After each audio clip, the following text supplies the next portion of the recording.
Bonjour à tous. Aujourd'hui, on va vous présenter deux action cam. Pour ma part, la Takara Camera Sport, qui est une caméra d'entrée de gamme. Et de mon côté, je vais vous présenter une caméra Osmo, qui est une action cam plutôt milieu de gamme, qui nous a été prêtée par Séraphin. C'est parti.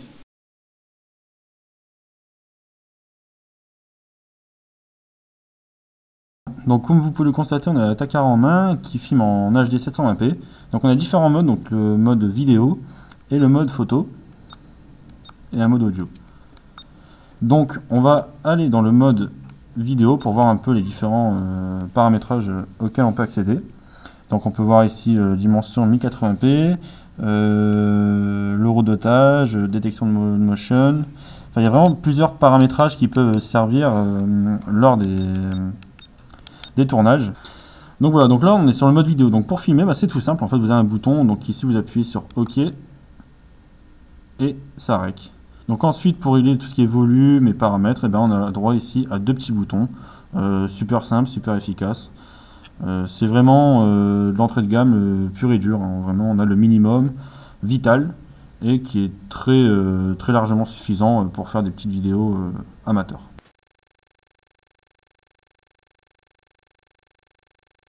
Alors ici on constate un port micro SD, donc bien évidemment il vous faut une micro SD, donc pour cette caméra il faut du 32 Go maximum, et ici le petit port de rechargement USB, ou sinon pour transférer les photos, mais bien évidemment c'est plus facile avec une micro SD.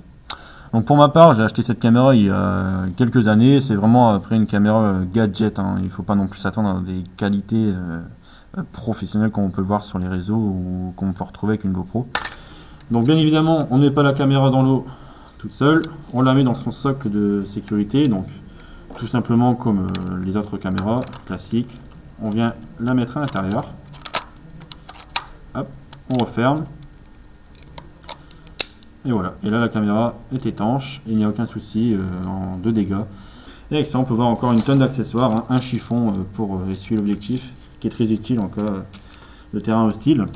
Des petits scratchs pour fixer un peu n'importe où. On peut voir ici un support pour fixer la caméra. Je peux la conseiller à des enfants ou des adolescents qui veulent commencer à mettre la main à la pâte dans le domaine de l'audiovisuel.